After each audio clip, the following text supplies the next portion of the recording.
Yo, my name is Aaron. And it's myself, Flawless Mr. Take Note. And welcome to Cool, Calm, and Collected. Yeah, we're going to get that right once, innit? We're going to get that right at some point. We're going to get it right, innit? We're trying, innit? We are trying, people. It's better than the first time. It don't always land, innit? We're trying, man. We're trying.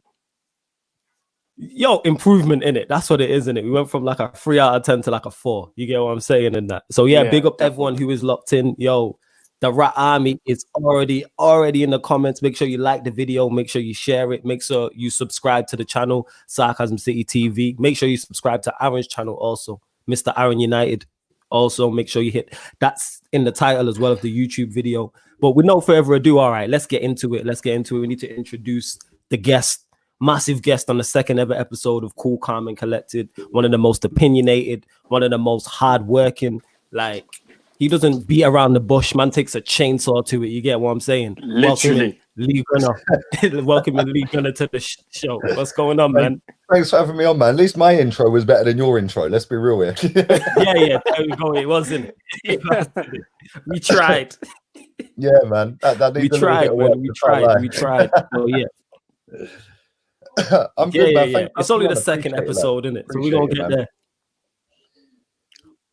Yo, big up for coming on, man. Much appreciated. Much appreciated. Thank you. But big up everyone in the comments as well, innit? Like the Rat Army is already here. Come on. Big up all of the Rat Army in the building. They've assembled, they're taking over. Definitely. But for those who may not understand, where does this even come from? Where does this Rat Army assembled for real? Do you know what it is? Yeah, I'm not going to mention the person who mentioned it originally. Yeah, but apparently anybody who wanted Arteta out was a rat, bruv. So I was like, yo, cool. We're just put Master Splinter on every one of my streams in the corner now as an overlay, innit? Yeah. So yeah, it's gone from there because there's a lot of people that don't want the manager at the club, regardless of how well he's doing at the moment in terms of the last 5-6 games. We're still 10th, and that ain't Arsenal Football Club. We're not 10th, bruv. Like, we shouldn't be 10th. And I just look at our club and I just think like the demise of this club is just mad. And I was saying this to Matisse earlier and to Tobes. Like, there's Chelsea fans out there now that are accepting Lampard because it's Lampard. Yeah, that's the start of the mediocrity, bruv. Yeah, when you settle for sentiment and sentiment takes over your football club, you end up like Arsenal 10 years down the road. Yeah. And Chelsea are finding that at the moment. A lot of their fans are happy to have Lampard stay at the football club, despite their results being rubbish. And if that was anyone other than Lampard, he would have been sacked. So, sentiment FC, bruv, that's what Arsenal are. And we've gone from winning titles before Arsene Wenger, we were winning trophies under George Graham. Yeah. We said a little bit of sexy football under Wenger, and then it just all went to, we're just happy to get top 4. Then it was, we're not in top 4 anymore, but at least we win the cup. Then it's, we're in Europa. And now it's, give the process a chance. Nah, man, this has been a 16, 17-year process, and I'm still waiting to win a title, bruv. Yeah. So yeah, for me, this guy was never the guy. And if people don't like it, tough. I don't really care, bruv. It's my opinion. Yeah, but to be fair, the whole sentiment thing is, I think it's the same with United as well. Sometimes, you get so caught up in your emotions that you forget reality. And when shit does hit the fan, that brings you back to reality. And you're like, hold on a minute, maybe I should put my emotions aside and look at the facts. And I think that's what Chelsea fans are experiencing right now. They were all gassed up start of the season. They got all these transfers, all these players that they got in. We're winning the league. Now reality is hit and they see in the truth. Do you see what I mean? So at the end of the day, you can be a fan of someone, but you've got to make the difference. And I think at the start with us, it was the same. People couldn't make the difference between Solskjaer, the manager, and Solskjaer, the player. Solskjaer, the player, is a legend. Solskjaer, the manager, is not. It's a whole different story. And I think that it might be the same with Arsenal as well. Maybe people just can't make the difference with Arteta, the player, and Arteta, the manager. Do you think that's the same? Do you know what I think it is? I think these football clubs are very smart in what they do. Yeah, Arteta's never been a club legend for Arsenal. He was lucky he even played for Arsenal, bruv, because he weren't even all that. Yeah, he was a deadline day panic buy at 11 p.m. Let's be real here. Yeah, he was. He was an 11 p.m. deadline day signing, bruv. I remember that. Yeah, and I think what it is the fact that he was our captain when we ended the trophy drought. Yeah, So, you know, we've gone 9 years without a cup. He was the captain. He was Wenger's captain. He sat next to Pep, who our fans have called Fraudiola for years. And then all of a sudden, because we're now linked to Arteta, he's bringing Pep ball to the carpet. Well, you're calling this guy Fraudiola for years, bruv. Like, how's he suddenly now, you know, the Messiah when he's never managed a football match, bruv? It's like putting a junior pilot in charge of a long haul flight, bruv. Like, it is. Let's be real here. Yeah, you wouldn't if you had a brain surgery, bruv, you wouldn't put the junior doctor in or junior surgeon in charge of it, would you? You know, this is a massive football club, and I think we're not the only football club that do this. By the way, Man United done it. They set the precedent, really, because they're one of the top 3 biggest clubs in the world. United, up there with Barca and Madrid. Madrid did it with Zidane. But in this country, Man United were the first ones really to go down, of the bigger clubs, to go down that route. At Madrid, it's worked all right with Zidane because he's won Champions League after Champions League. I see them lose to Shakhtar the other week. If you go and have a look at the tweet Real Madrid posted out, all of their fans were wanting him gone, bruv. Man had just won the title last season. That is the elite levels I'm talking about for my club, yeah? Because that's why we moved to this stadium, to be on that elite page, yeah? Man United did it. And you went, and I couldn't believe this when I heard this the other day. You haven't lost an away game since Fernandes has been here. Yeah, that's facts. That's mad. That's crazy. And the reason you're sat top right now is not because you're a great footballing team. It's because you've just got clutch players. Yeah, we have great individual players. About the Maya, bruv. Yeah, it's nothing the manager's doing. You know, I think if you had a proper manager in charge, you'd be miles gone. Yeah. Lee, you preaching to the choir, man. Listen, sorry to cut you off. Do you know how good it feels to hear someone say that?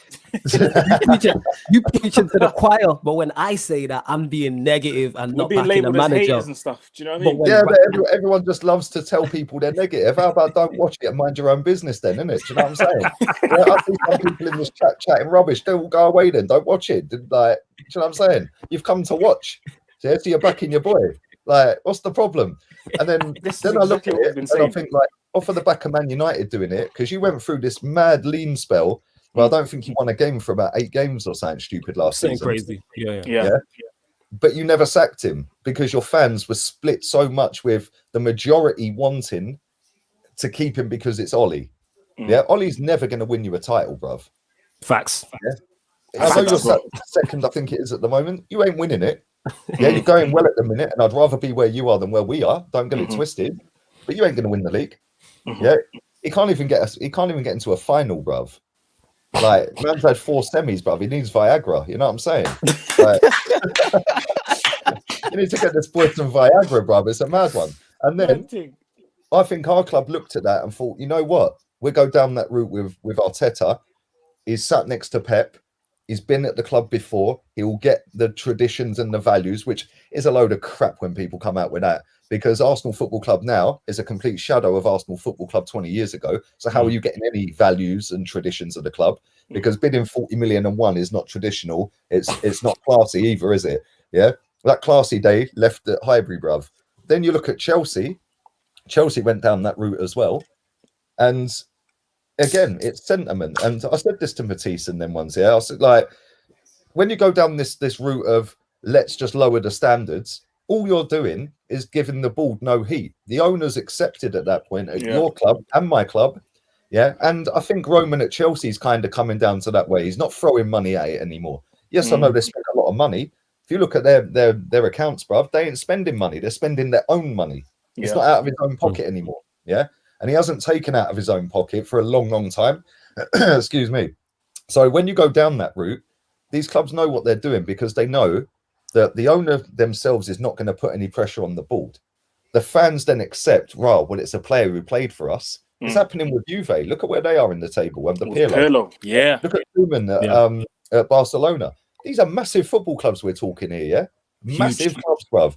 And all it's doing is lowering the expectations of the club, while the club keep, getting away with it. And it's for me, it's just like it's not what we moved to the Emirates for, is to have Arteta. No way. We moved to compete with the best in the world, bruv. We were doing that at the at Highbury, yeah. We've moved to this stadium, and all they've done is drop new t-shirt after new t-shirt after new t-shirt, bruv. Ozil has left. They ain't even announced it. Yeah, That's mad. You know what I'm saying? that's crazy. Noticed this Socrates as has well. his contract terminated today. They announce it straight away. I'm like, what is this That's club on? crazy. Yo, Yeah. that's actually crazy, man. These It's boards mad. think they're slick. That's why they think they're slick, not doing these type of things. But you know what's mad with it? Yeah, they have, and Ozil, I think Fenerbahce live streamed Ozil landing at Istanbul airport. Yeah, on I their saw YouTube that. channel. Yeah, they've put it all over their socials. He's put it on his socials. Yeah. The funny thing about it is the day after we knew that he was in Istanbul, Arsenal dropped new year, new merch, or new year, new edition, some eco recycled T-shirts to celebrate Chinese New Year. But this is the hook, to celebrate Chinese New Year. A lot of people think the reason he's not here is because of what he said about China. Yeah. I've heard that. Bang average backwards, like our admin of our accounts is a Southampton fan, bruv. Yeah, I heard you say that when you spoke to. I asked him to come on a preview. Real talk. I tweeted him and said, "Can you come on a preview?" Oh yeah, because you've got Southampton next, so you tweet them. And I love that. Yeah. We've got them in the FA Cup this weekend, and then we've got them on Tuesday at the league. Okay, right. I understand. Yeah. Both as well. But what is it? I want to know. Yeah, like obviously I've heard you speak in different videos, and you absolutely don't like Mesut Ozil. I think you were the first one that I know, that doesn't like Mesut Ozil. Explain to the viewers, how did that come about? Was it from the start, or was it like at a certain point you were like, nah, don't want this guy anymore? Do you know what? When we signed him, I was happier than anyone, bro. I was jumping for joy because I watched La Liga. Back then I did anyway. I don't so much anymore. Mm-hmm. But I see what he was doing at Madrid. He was running with power. He was dribbling past people. He was taking shots in the top corner. He was like putting them on a plate for Ronaldo and everyone else that was there, Di Maria, Benzema. Yeah, and I'm thinking, boy, we've signed an absolute top-class footballer here. Mm-hmm. And then I'd say, I think the first time I ever mentioned on my Twitter was probably 5 years ago, maybe. Yeah. So we'd only been here like 3 years. I was like, nah. I think the first time I mentioned it on AFTV was about 4 years ago. Yeah, 3.5, 4 years, something like that.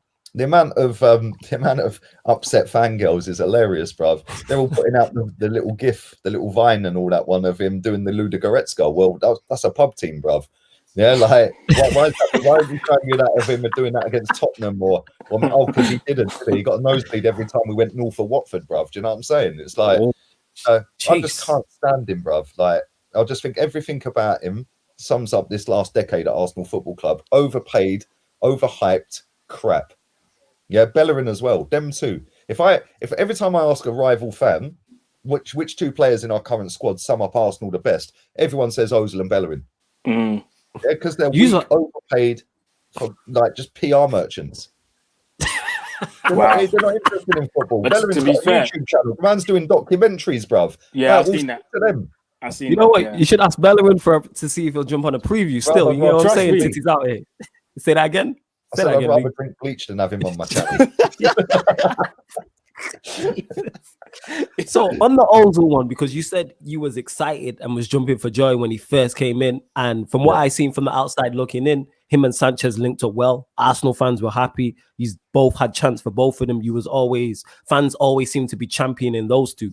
So when did it switch? Like, what was it a specific game? Was it a number of games? Like, what happened that made you go, nah, this guy ain't it? It was just like, it was under Wenger, like just constant away trips we were going on. He's just sitting there crying on the floor at Anfield, like putting his arms like, oh, well, get up and chase the ball. Go and get the ball back, mate. Like every single away trip. And I know we weren't great in a lot of away trips under Wenger. Yeah. But when he's having the day off, and he's not traveling to, I think it was, where was it? City away, Everton away. I'm like, bruv, what is this guy's problem with anywhere north of Watford? It's just like, it's embarrassing. Wenger allowed him. It is. Wenger allowed him to get away with only playing home games, really, and then stat padding against crap. Yeah, he turned up in a couple of big games here and there, bruv. I'd still have fingers left if I counted them. Like, it's mad. Like, he's just not. He for me, just don't do anything in games. He's just like, and then people say, oh, but he needs runners, he needs DMs, he needs this, he needs that. Why is it always he needs this? Why can't he be that talismanic figure? Because I'll tell you the difference between him and Sanchez, Sanchez gave that guy a career at Arsenal, by the way. Wow. Alexis Sanchez for us was unbelievable. What a footballer. Yeah, a joy to watch. I know it didn't quite work out at United, but for us, go and have a look at his, because people want to bang on about assists, bruv. Yeah, for me, it's the biggest joke stat in the world. Yeah, Martinelli running the whole length of the pitch against Chelsea. Mustafi gets the assist. Yeah, because he headed it in our 6-yard box. What a load of cobblers. Yeah, you get the assist by lumping in the box. That's what it is nowadays. You get if you get a load of cobblers. I love that. That's something slang. That's what it is nowadays. You take a corner. You're putting it into an area. You're not aiming at anyone. You're just throwing the ball into a box, bruv. And man scores a header, you get an assist. No, that's a hit and hope. Yeah, and it's funny that as soon as he came off of set pieces and Giroud left, man's assist dried up. So now his fangirls went pre-assists, more like pre-cum assists, bruv. Yeah, because let's be real here, right? Leno, when we're doing these tippy-tappy passing out the back moves under Emery and a couple of times under this manager, does he get a pre-assist? He don't, does he? So why is it only for him and nobody else in the team? That's a fair point. Me up, man. His fans are they're like a cult, bruv. Yeah, it's like you can't say anything against him, otherwise you're deemed as racist. Don't like Muslims. Like I get told that all the time. Like the DMs just get filled up with dickheads. Like if you can't see what he does, you don't understand football. Well, maybe I do, and that's why I don't rate him. I think I'm at Arsenal, bruv. None of this Mesut Ozil crap, bruv. And I'll tell you something, right? I'm going to say this for all the people that are in the chat that haven't seen me mention this stat before. For all the ones that have, sorry, I'm going to say it again, right? But people bang on about him breaking an assist record and how he didn't do it was because of Giroud, going on a 4-month goal drought. In that 4-month goal drought, he put 2 chances on a plate for Giroud that he missed. 2 big chances. That's it. Yeah, he stopped passing. Right. Yeah, in that time, Giroud got 3 assists. Right. But they don't want to tell you that, bruv. They don't want to tell you that because it's not for their boy, is it? You know, bruv, when you look at Alexis Sanchez's assists at Arsenal, he's not that far behind Ozil. Yeah, he's not that far behind him, but he added goals and assists. He was an absolute G, bruv. He could play at number 10, left, right. If you needed somebody in the big game to pull you out and you ain't played well, step up Alexis every week. Yeah, that guy, I remember we played Tottenham away, right? Can't remember, I think it was Coquelin got sent off. And we're like, oh man, we were losing the game. We're going into the last 5 minutes or something, yeah? And he banged a goal, bruv. He just dribbled around 2 or 3 players and smacked it bottom bins, and saved us a point away at Tottenham in that game. You know, it's just like, just fed up of like the whole circus around the guy. Every press conference for years has been, oh, so why is Mesut Ozil not in the team? Why is Mesut Ozil not? Oh, what's happening to it? Who cares? I'm guessing now you can focus on the rest of the team because you're letting go of all these players that used to be there. Well, Ozil's gone now, Socrates is gone. Me and Flawless were talking off air before we just jumped on, and he said something like, "You guys spent 152 million on certain players and let them all go on the free." I'm like, It was Alexis, Ramsey.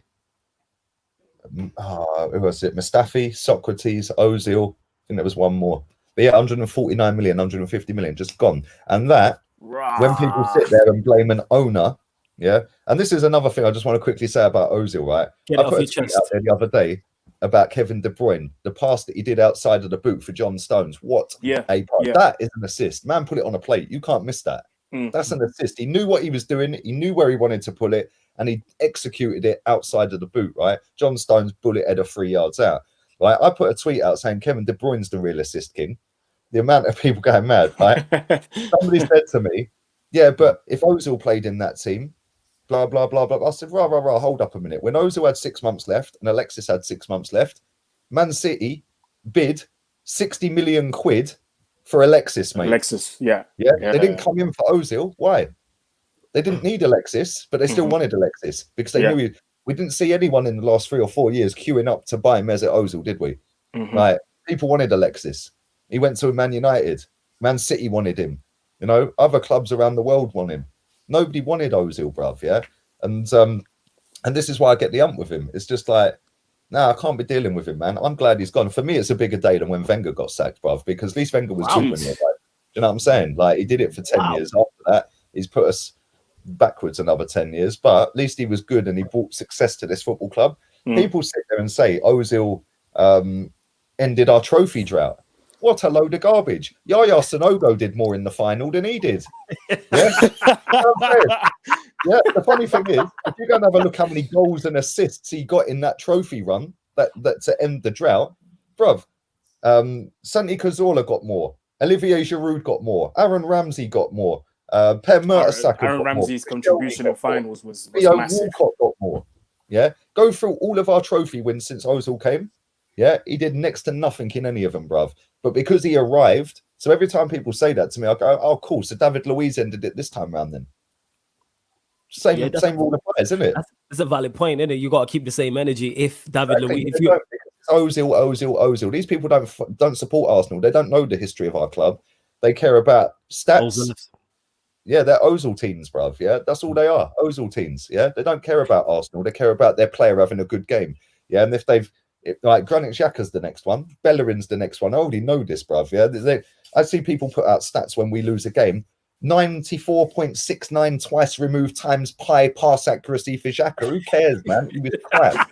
Yeah, you know about this pass accuracy thing, yeah. Do you know what it is, yeah? Flawless is going back.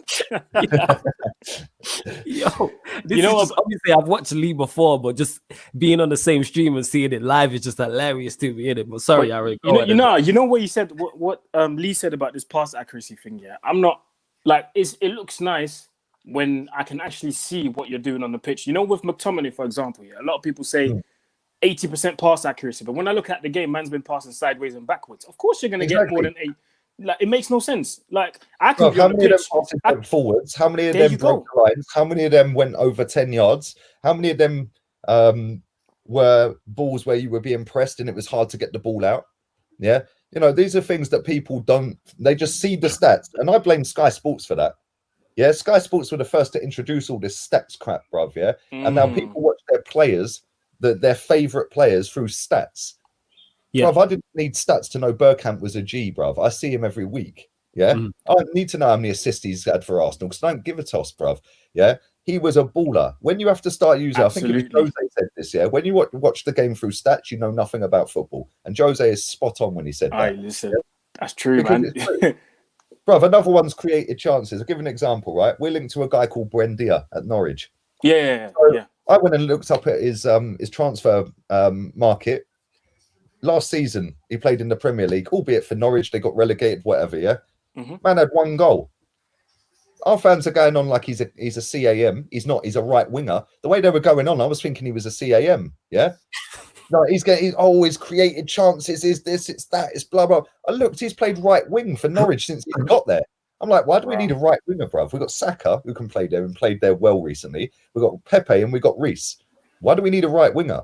Yeah, if Pepe or Reece are in, we can put Saka and Martinelli on the other side. Yeah, we don't need a right winger, right? And then I looked at the created chances stats that people were putting around on this guy. Oh, he was 4th, only 3 players ahead of him. He was only 3 places down from Kevin De Bruyne. So I looked at it a bit. Yeah, this is why for me. Yeah, man created 9 big chances out of about 80 created chances. So the others weren't chances, then were they? They were half chances. And so why are you counting that? Yeah, and that's key, like you stated there, with when it comes to stats. Context is needed on a lot of them. Yes, you can use stats to back up your argument, but to me, it shouldn't be the first point of your argument. So if you're saying a player's good, don't hit me with stats. Hit me with, right, he's quick. He's got an eye for a pass. And then back it up. Because like you said there, context matters. It's easy to have 90%, 95% pass accuracy if you are passing sideways and backwards. Like people use it with medals as well and trophies, yeah. So it's like, oh, but he's a World Cup winner. And Cleverson won a World Cup. Is still shit. That's a Cleverson. True. Messi and Ronaldo are never going to win one, bruv. Yeah, that's scandalous in itself. Eusebio never won one. Johan Cruyff never won one. All these ballers back in the day never won one, bruv. Yeah, George Best never won one. R.I.P. to him. Yeah, all these top ballers, bruv. You didn't need stats or put your medals on the table to see whether they're a good player. Matt Letitia was one of the best footballers I've ever seen, bruv. Yeah. That guy won next to nothing. Yeah, but people don't understand that. You know what? I've got the same problem, or I had the same problem with Lukaku, even till this day. Because when Lukaku left United, a lot of my Belgian friends, you know, that support Lukaku when he plays for their country, are like, oh, you're missing out on a great player left. And now, every time he scores a hat trick against flipping Benevento and Crotone and Sassuolo, they at me like, oh, Lukaku this, Lukaku that. But when it comes to actually scoring goals against the big teams in Italy, Juventus, Napoli, Roma, all these guys that AC Milan, the town rivals, city rivals, who they're competing against for the title, when it comes to scoring against them, it's crickets. I don't hear nothing. So, yes, you can throw all these stats at me about Lukaku, but when it comes to big games, he's not turning up. So, for me, he's not a great striker. Do you see what I mean? And so that's why, to me, sometimes stats are deceptive. Me and Rance did a show the other night, the other afternoon, on his channel. No, it was on my channel on Monday. And we were reminiscing about all the ballers back in the Italian league, bruv. Back in the 90s when the Italian league was everyone had a baller. Sorry to cut you off. Everybody, absolutely, bro. Everyone in the top 10. I was telling people about this. I was wax lyrical about it all the time. Parma had Chiesa and Crespo. And then it was crazy, bro. Yes, and I know everyone, when you talk about ballers in Italy, back in the day, everyone's gonna whip out Ronaldo, Adriano, and all them, man. But for me, bro, I was a big fan of Batistuta, bro. Absolute gunman, bro. Batty goal, baby, every week, absolute gunman, bro. Crazy. Well, you know what's nuts? Yeah, man, he only played for Fiorentina, and that's what people don't realize. It's not even like he was playing for the top team. And he was, and if you put him in today's market, he's the best number 9, clear. He's clear with everybody. When you look at players now, this is what we were saying, Liam Rance, the other day, When you look at these players now, how many of them would actually get in them teams in Italy? Very few. How many? Yeah, how many of these ballers in this league that we perceive as ballers in England would get into the English teams, the equivalent of their club, back in the 90s? Yeah.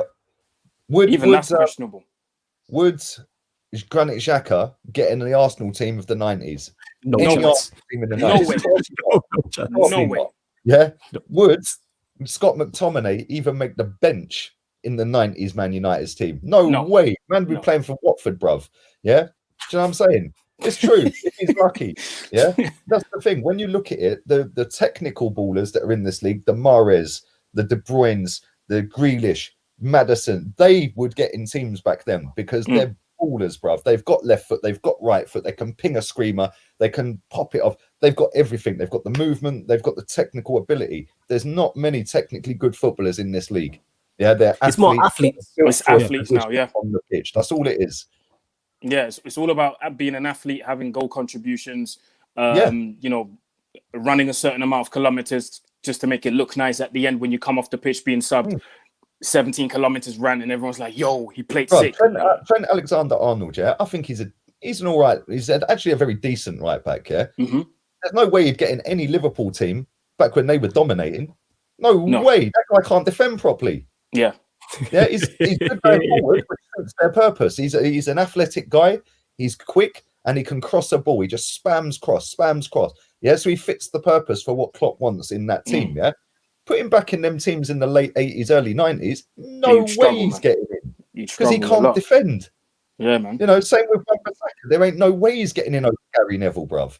Yeah, Gary Neville was better going forward and better defensively than Wan-Bissaka. And Wan-Bissaka's decent defensively, not great going forward, but he's not as good as Gary Neville, bruv. Yeah, and this is the thing, the standards these days, it's just gone in the gutter. I am so lucky I'm of that age where I've seen before Premier League started, bruv, because we're never going to see ballers like all them ones over in Italy. And you know, we were talking about Georgie King-Clancy, bruv. Man was breaking ankles for fun, bruv. Yeah, that was a joke. But that was the golden era, though. That's what it is. And we're lucky enough. I'm old enough to remember, like you said, talking about Serie A. I'm watching with James Richardson, the Italian program every Saturday. Like, that was my shit. You know what I'm saying? So like, I can remember Batistuta and your Totties and Lazio. That's my ish. I love that. You know what I'm saying? And what I don't like also because we're in the social media, people are very reactionary. And like you said, people always go to stats. Because even speaking of Lukaku, when we signed him, my issue was, okay, he's a goal scorer. What does he do to affect the game when he's not playing well or Manchester United are not playing well? Because all the times Manchester United play Everton, I don't remember him doing anything. I legit don't remember you doing anything. And this is where people disrespect Drogba. Drogba is one of the best Premier League strikers I've ever seen. But this guy's ability to affect games was ridiculous. But people look at his goal scoring record and go, well, he only scored 20 goals more than once. Drogba's a baller, you know. Absolutely. Ask defenders about Drogba in it. Ask Chelsea fans, or you're an Arsenal fan, you know the amount of times what Drogba did to you, and clutch as well. Yeah, Drogba was one of your worst nightmares as far as Drogba used to drive me mad every time we got to a final or even played against him, bro. That guy was just a joke. I remember when they won the Champions League, bro. I just knew he was going to score off of that corner, innit? Yeah, in the final, I knew it'd be him. If anyone was going to step up, do you know what he was to Chelsea? He was their Sergio Ramos. Yeah, big moments, big games, bang, I'll pull us out the mud. Yeah, and then we had it with Henry. Yeah, like loads of times, apart from finals, ironically. I'll still get nightmares over that Champions League final where he missed the 1-on-1, man. It's just missed 2 actually. Yeah, bro, we should have won that Champions League final. We were better than Barca, even with 10 men. And but yeah, clutch moments, bro. And this is the thing. That's because we don't need to look through stats to see how good a footballer is. We look with our eyes. Then you can look at the stats and say, oh, well, okay. And that's where stats can be misleading. Look at Drogba's goals for Chelsea, and it's not that great year in, year out. Yeah, over the time he was at Chelsea. Go and have a look at the goals that he scored in big games, which won Chelsea trophies, and now you'll appreciate what Drogba was all about. Yes, he might ghost a couple of games here and there. Every player does. But when you need that man to step up, he stepped up and went, bang, I'm delivering today. That's what the best players in the world do every single big game. It's like you say, big moments, big games, clutch moments. And when you think of Drogba, in my head right now, I can think of probably 3-4 clutch moments or moments where he stepped up. The Champions League final, scored a goal. Against Liverpool at home at Stamford Bridge, where he got the ball, chested it, turned it, and then that left foot volley. That was a big boy goal. That was a big boy goal. Adebayor scored one like that against Tottenham. There was another one against Everton, chested the one turned the one at Goodison. Bro, he scored against us in the final. He scored against you guys in the final. Yeah, scored against us in the final. Do you know what I mean? And we were winning that final. People ridiculous, but everyone who's in the comments, get the likes up on the video, man. Keep getting these likes up. Salute to the Rat Army in the building. Big up Lee in the building, Aaron in the building. Make sure the YouTube links, you can follow Aaron's channel, subscribe to that. Also, Lee Gunner's channel is also in the title, so subscribe to that. Let's get these likes up, mods. Let me know how many likes we are on in the comments. But back, obviously, because we can go nostalgia and talk old footballers. Trust me. Serious, I love it. Back to Mesut Ozil. So you're happy he's gone. What's next? What would you like to see next happen, Lee? Like, are you looking at, all right, Ozil's gone, that's a problem, let's get rid of Arteta and then go from there? And what do you think of the overall? To get rid of Arteta, that's what I want. Bellerin as well. Just get rid, bro. I'm gonna plant a tree for every year he's been here once he's gone. You think I'm joking as well? I'm actually gonna plant a tree for every year he was at the football club when he goes, bro. Yeah. As soon as Ozil left the other day, I was sipping on Audi champagne after we poured I've seen that. I see the video. Hey, that triggered enough people. You poured the expensive one. People are fuming, bro. Oh, look at the state of him. Don't watch it then, you mugs. Do you know what I'm saying? It's like, bro, I said this to my missus the other night. I said, reading out some of these comments to her, we were sitting there pissing ourselves because I always read them out to her. I go, look at the state of these people. They're so rattled by me. It's mad. Yeah. And I said, that's like me going and finding Sharon Mitchell's Twitter account and saying, how dare you try and poison Ian Beale? And start kicking off on her. How dare you? And start abusing him. Yeah. What are you doing? Why are you trying to do that? It's just embarrassing. If you don't like something, don't watch it. Yeah. But it's as easy as that, man. But they fans, though. I say this all the time, man. Them people, sorry to cut you off. Them people there are fans. Yeah, I said, them people there are fans. I've said this and that. Like, if you sit down, you don't get anywhere as quick. Like, big up to all the real ones that come and support every day. Like, whether you like me or hate me, you know. And listen, it's funny. I just find it funny, bro. I've got this same guy who tweets me every single day. Literally every day, and every day he gets 0 likes, 0 retweets. Yeah? But every day he'll tweet it. It's like he needs his Lee Gunner fix, bruv. Like, I need to get a restraining order on him. Big up to him for trying, cool. though. Big up to him. He's committed. That's what I'll say. Yeah, man, fully committed, bruv. He's my biggest fan. I might send him a Rat Army t-shirt, bruv.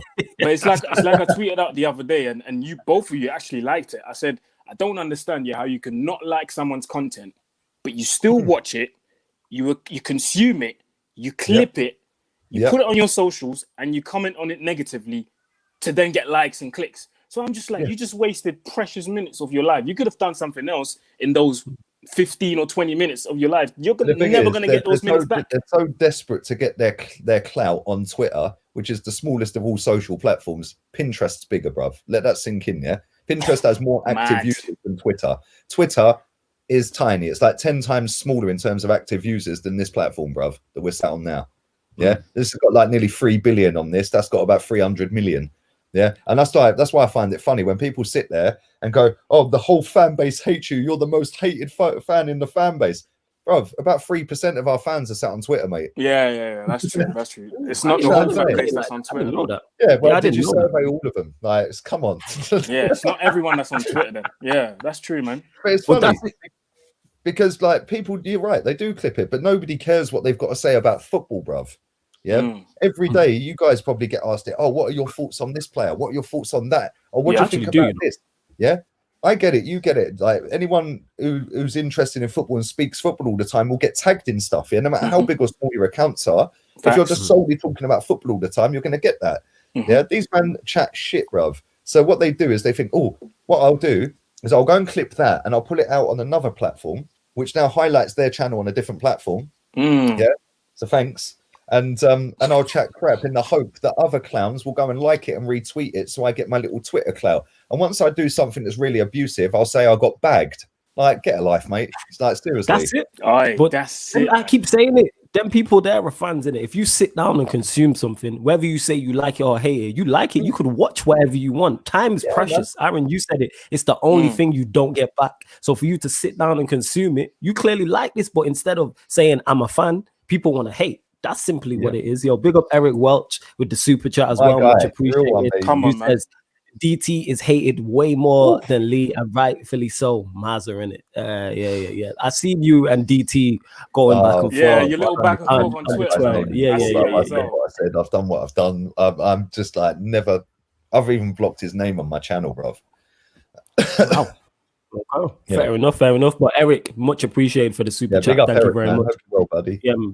Big up Eric. Yeah, we got 98 likes. The mods are saying, let's get us to 100 here, people. So, you said, so Lee, where did it stem from with Arteta? Because if I remember correctly, correct me if I'm wrong, you was early on the not liking Arteta, not thinking he's good enough for your football club.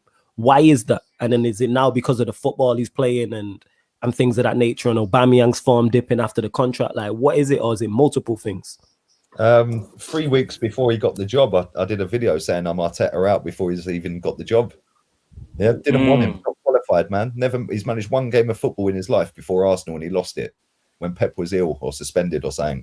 And lost. Yeah, so I was like, nah, man, don't want him. We didn't move to the Emirates to have a rookie in charge. It's not a kindergarten, bro. Like we're not here to look after this guy and that's what I was saying earlier about the lowering of standards. Yeah. And you know, the club knew what they were doing. They know that, okay, we'll get rid of Emery. Yeah, because the fans are on Emery's case, blah, blah, blah. We'll get rid of him. What we'll do now is we'll dramatize it, we'll market it, and we'll peddle it as a process. Yeah, and then everyone will compare it to Klopp. Well, Klopp had managed and won titles.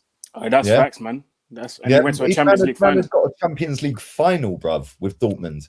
Yeah, and potentially should have won it. You know what I'm saying? And because people mention that sometimes, but he went to a Champions League final. It was lucky. No, he slapped Real Madrid along the way. Yeah, convincingly, bro. That.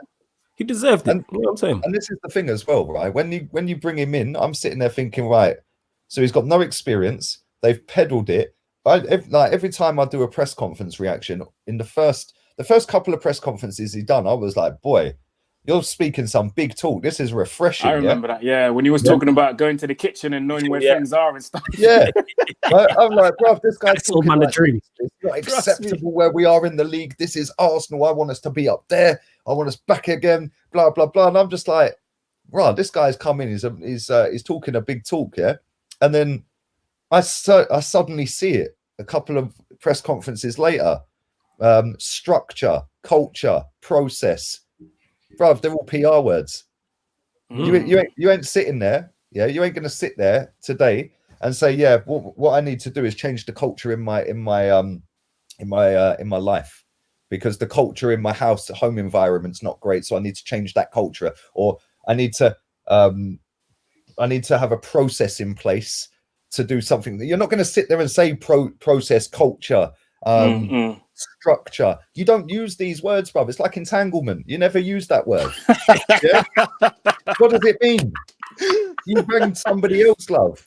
Yeah, come on. That's what she did. That's what she did. Yeah. Dress it up with entanglement. People go, wow, she was entangled in saying, oh my God, it's mad. If you say there's a process, people think, oh my God, they've got a goal. They know where they're going. If you say the structure is going to change, oh my God, they're changing everything. They make it sound, bro, it's PR, man. I see through it a mile away. Yeah, so I was just like, nah, man. What was the other one he used to say? Process, culture, structure. Oh, there was another one, man. I can't remember what it was. I'm sure the chat will remember. But yeah, there was another one. I was just like, these all PR words, bruv, yeah? When you've got Hector Bellerin standing at Anfield after we've lost saying, well, it's normal to lose at Anfield. Well, where's that process of culture change then? I remember the fan base going mad when he said that. You know what? That's rightfully so. That even if you think that, you don't say it. Surely these people are media trained enough to be like, if you know media, it works, though, because when you get your fans sitting on social media saying, well, we were in the game until the 86th minute. No, they were in second gear. Non-negotiable. That's the one I was looking for. Thank you. What is non-negotiable? Is this guy having a job? Yeah. How could I miss non-negotiable? Everything was non-negotiable. That every other word was non-negotiable. Like, just pathetic. Big up Neftali in the chat with a super chat as well. Yeah, man, super chat. We're going to get to that as well. I was going to, man. But when you're coming out with these words, and then you're getting your player, one of your captains, Hector Bellerin, saying it's normal to lose, then that lowers the. Was he captain that day? Again. Say again. Was he captain that day?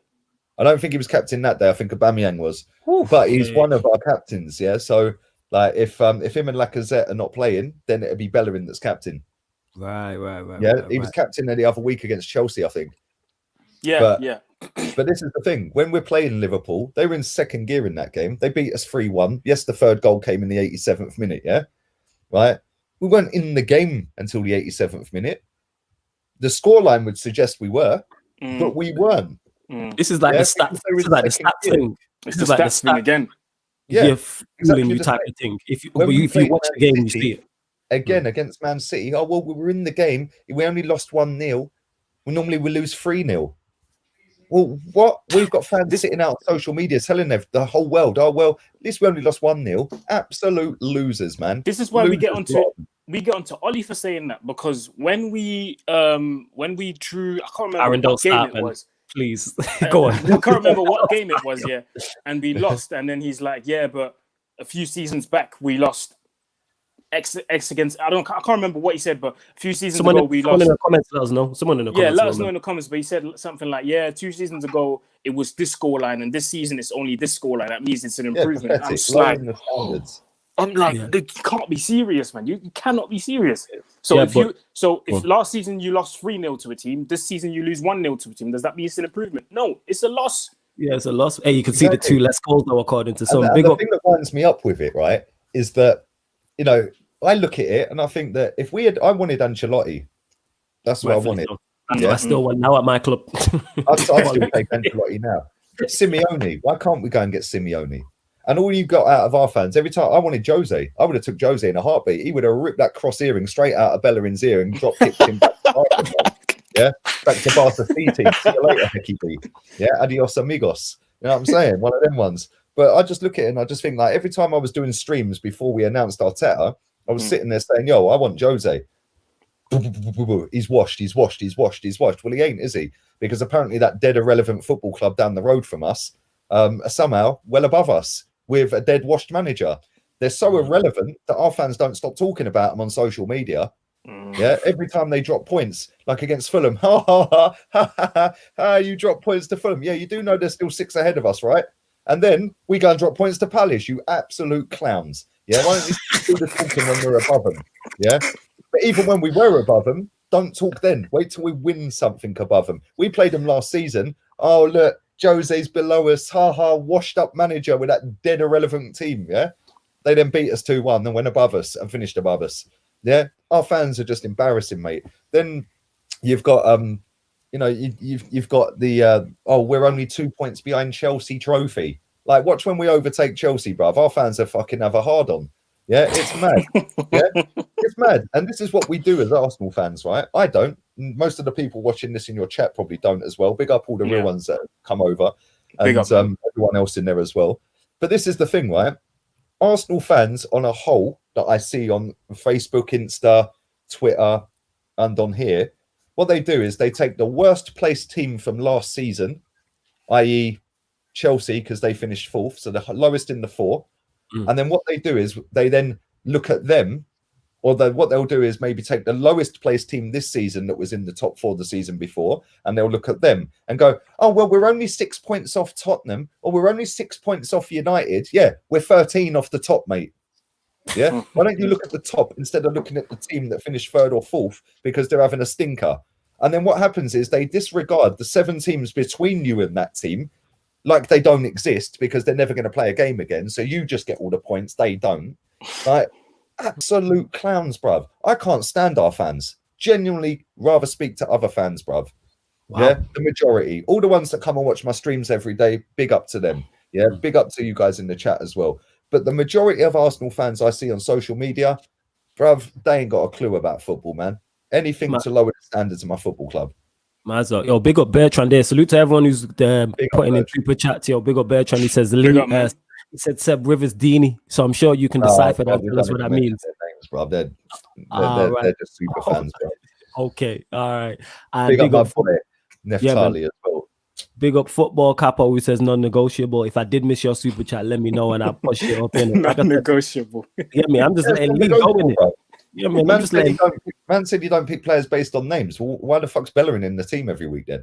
Oh, but he sees him in training. That's another one we kept getting to. Oh, he sees him in training and thinks he's a footballer. Do you know what I mean?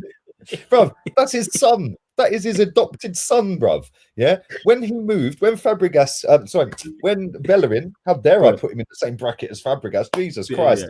Yeah. When Bellerin moved to Arsenal, Mikel Arteta and his wife put Bellerin up at his house.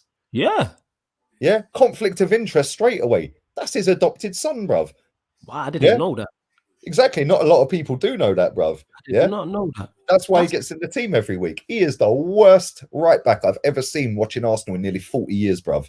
Wow. I'd take Jenkinson and Lichtsteiner over him all day long. Miles better defensively. So they're better. So you think Lichtsteiner and Jenkinson are currently better than Hector Bellerin? So him being captain, you're better than Hector Bellerin. I ain't even blagging it. You got some guy in the chat saying you're negative. Well, watch something else then, bruv. Yeah, serious. If you disagree, is what you can't argue with what Lee's saying in terms of Arsenal haven't been successful. So therefore, you've got a point. If Arsenal were flying and winning Premier Leagues and Champions Leagues, chop in and cut you off again. Sorry, man. Cool, man. Yeah. No, this is one thing, right? You probably get this as United. I get this as Arsenal. Oh, you're getting views and you're building up negativity and you're doing it off of the back of the club's demise. Well, here's an idea. Hello, get better. Yes. I say this all the time. Get better. Get better. If Arsenal were flying and challenging for Premier Leagues and Champions Leagues, your channel, you're going to be positive because you got everything good to say. Your channel would fly. Rance's channel, yeah? Rance's channel is growing and growing and growing. You're top of the league. Well, you were until yesterday. Yeah. Facts. Rance's channel is growing quicker than my channel at the moment. We're kind of level pegging there or thereabouts. He's getting a little bit more views, maybe 100k, 150k more views a month than I do. But he's getting more subs than I do at the moment.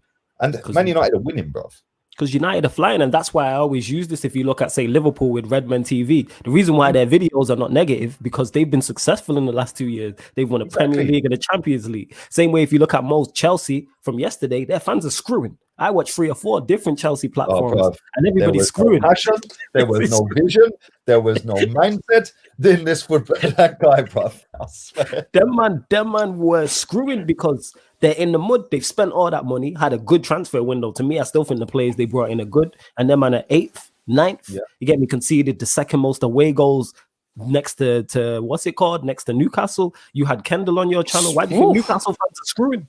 Because Newcastle are doing terribly. The thing is, if the football club's doing well, you'll get positive response from the fans. If the football club is doing bad, you get bad response from the fans. As when Fergie was at United, all United fans were happy because we were always close to a trophy. In the first decade. Same with Everyone Wenger. was buzzing, bruv. Then finding Arsenal fans, including me, used to run around going, Fergie, yeah, sit down, bruv, sit down, yeah. Arsenal the best, bruv. I used to love Wenger back in the day, bruv. Yeah, this is like, you know what I'm saying? Things change, and at the end of the day, yeah, people say, "Oh, you've got an agenda." Yeah, my agenda's for my football club that's lied through its teeth for 20 years to go and do what it's telling us it was moving to the stadium for. Yeah, because they told me back in 2002, like they told the world, we're moving to that stadium to compete. Yeah, we're competing with Palace and Leeds at the moment. Yeah, that's not what we move for. And if fans want to accept that, stop watching my streams, mate, because I ain't stopping until they do compete.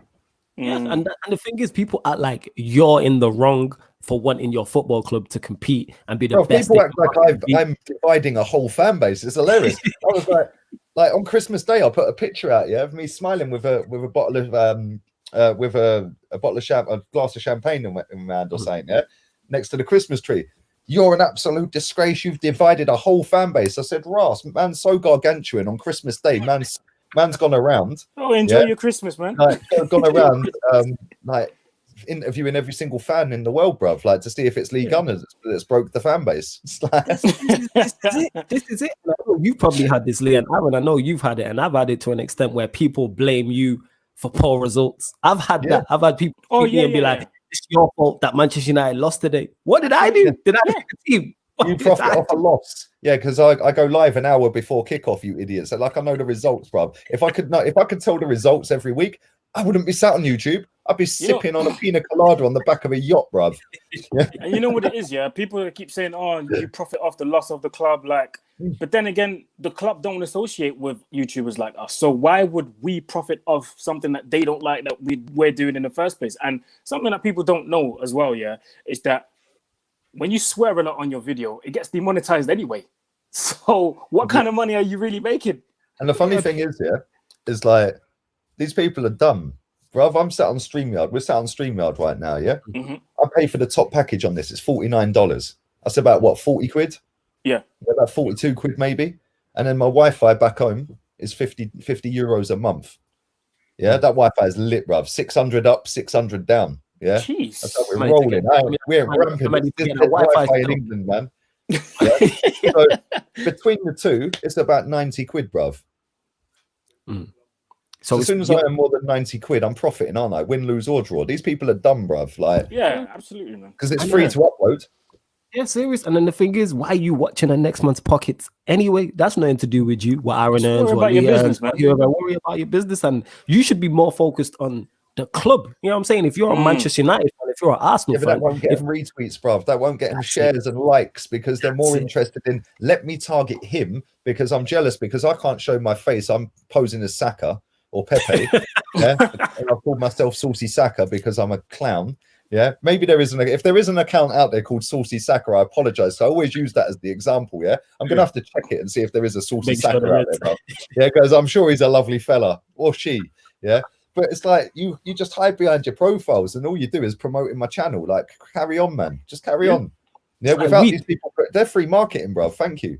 Like, they are free marketing, innit? The first thing you do when Arsenal loses, rather than be upset about Arsenal losing, you're at Lee, or the first time United lose, straight after the game, you're talking about Aaron. Why are we not questioning the players? Why are you not questioning? That's very true. That's very true. As soon as the game's done, they come straight for you. It's like, where was you for 2 months when we didn't win a game?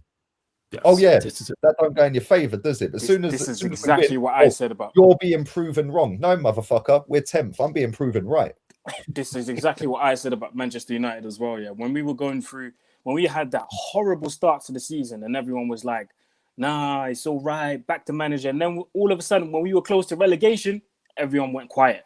Yeah, everyone went quiet. Then we started winning games again. Now we're top of the league. Everyone's at me and Flawless like, "Yo, what did you man say?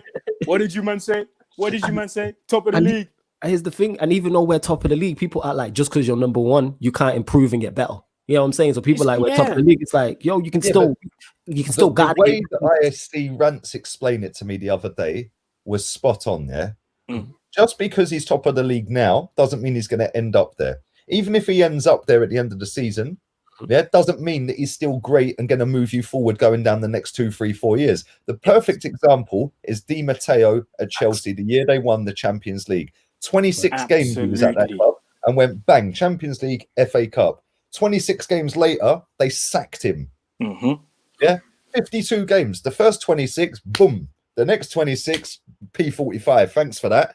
We're sitting there going, oh, but because he's won the FA Cup. Our fans actually called it a double, bruv. Oh, because he's won 2 trophies. Oh, the Community Shield. Bare-faced audacity and cheek, to sit and laugh at Tottenham for getting to a League Cup final. Bruv, that trophy that he won, that Community Shield, is basically the professional version of fucking Soccer Aid, bruv. Yeah? It's a fucking charity match. It is a charity match. But no, according to our lot, it's 2 trophies now. It's not even a trophy, bruv. It's a plate. You go and eat your dinner on it. You know what I'm saying? This is what I'm saying. It is a plate, and that's where fans, you have to be balanced. And like I said, I do this with Ollie, even though I'm not a fan of him. If United play well and Ollie gets something right, I'll say so. I'll be like, Ollie got that right, give him his flowers. And I want to be wrong about him. Do I believe in my heart of hearts Manchester United can win this league title under this manager? Absolutely not. But I'm not interested in sat on these platforms to be right. I'm a Manchester United fan first and foremost. I want the club to be successful. This is why I don't want this man at the helm, because I don't believe he's the best possible man to bring success to my football team. If we have an Ancelotti or Pep or Klopp, we're having a different conversation. Nobody's taking United seriously as title contenders, and that's simply because of the manager we have. That's it. Because the players are there. The players are there. You can say what you want about the owners and the board and Woodward and not, and yes, they are issues, but to me, so's the manager. Is he getting it right currently? Yes, because we haven't lost an away game in over a year. We're top of the league. Well, we can go top of the league tonight. So far it's going okay, but that doesn't mean this man is good enough. Because even if you look at the games we've drew and lost, minus the Spurs one, a lot of them are on him. Our exits from both trophies, he has to be held accountable. Like 1 point from 2 games. Liverpool the other day. You got Jordan Henderson at centre back. He didn't even stick anyone on him. Where was Cavani? Still plays on my mind. Cavani with his elbows backing into him, making it hard. He didn't want to be a centre back. He's a midfielder, bruv. Is it? Yeah, Fabinho might have a little bit of a different say about it. Yeah, because he can play centre back quite comfortably by the looks of it. Yeah, but Jordan Henderson, oh my God, how you were not putting Cavani on that guy is just an embarrassment, bruv. Yeah. Or why you're not attacking more. These men set up with 2 central midfielders at centre back and no DM. Yes, all right, 60 minutes in, keep it tight. Then the half an hour, go for it. Or the last 20 minutes, go for it. And you have attacking options on the bench to do so. You know what I'm saying? But Lee, I know you've got to go, so I'll let you plug everything you've got going on, your channel, etc. Absolutely. And man, much appreciated. All right, listen, anytime, bruv. If I'm free and I can do it, I'll jump on, man. Yeah, sweet as that. I'll get you guys on my channel as well. I've literally got 1 slot available, and I've already promised it to Lee Chappie. So nice, cool, we're still saying going down the road, 100%. But yeah, Lee Gunner 82 Insta and Twitter. I've got expressions coming on at 9 o'clock on the channel, so make sure that's going to be tasty. That'll be jokes. Yeah, that's going to be lit, bruv. He's hilarious, man. I swear. He just has me in stitches. I'll make sure I'm not sipping on a drink when he's talking, bruv. So it'd be like fucking Katie Price's bedroom on a nighttime, bruv. You know what I'm saying? Niagara Falls settings. Yo, absolutely, man. But yo, big up everyone in the comments. Big up me for coming on once again. And man, don't forget to like, subscribe to Sarcasm City. Big up everyone that tuned in today, the super chats as well. We'll be back next Wednesday with another guest. Wait, on Aaron's channel. Yeah, I got it the right way. Subscribe to my channel as well, Mr. Aaron UTD, nearly at 10K. So any guys from the Rat Army want to subscribe to my channel, make sure you do that. Next week we'll be back with another guest, and this has been the second episode of Cool, Calm, and Collected, and we'll see you next week. Peace.